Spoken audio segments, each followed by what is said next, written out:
Part 7, The Search for Extraterrestrial Life. I want to believe. And I still have a question of why do we need planetary protection support from SETI? And with the current unrest and violence we're seeing in our cities, why should we be spending any money on finding life in the cosmos? Once again, Jill Tarter, Director Emeritus of SETI Research.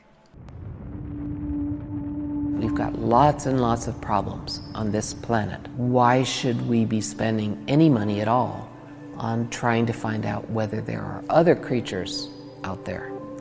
And the answer is because looking for life, an intelligent life beyond this planet, has the effect of holding up a mirror. And that mirror shows all of us on this planet, shows us all as the same.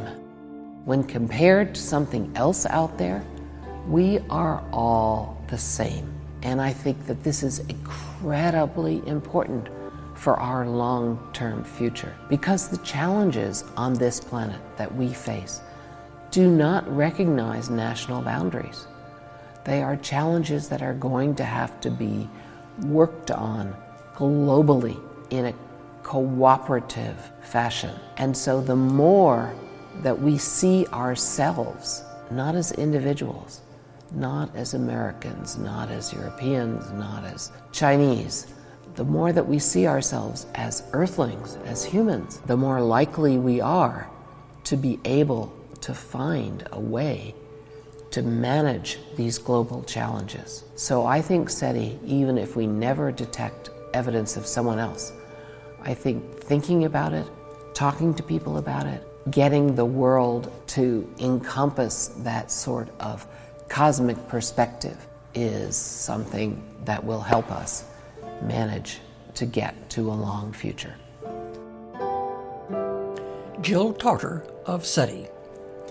Over these past 6 podcasts, we have attempted to answer, are we alone?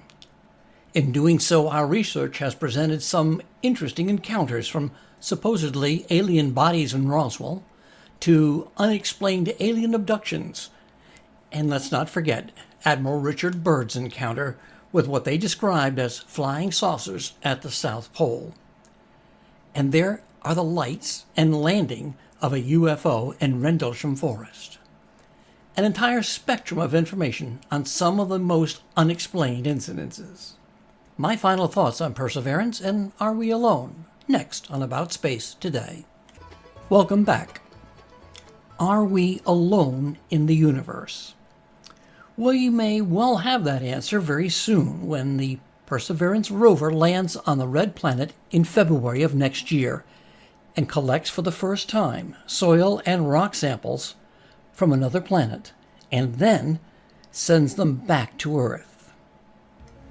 Are we alone in the universe? These questions remain fundamental and universal.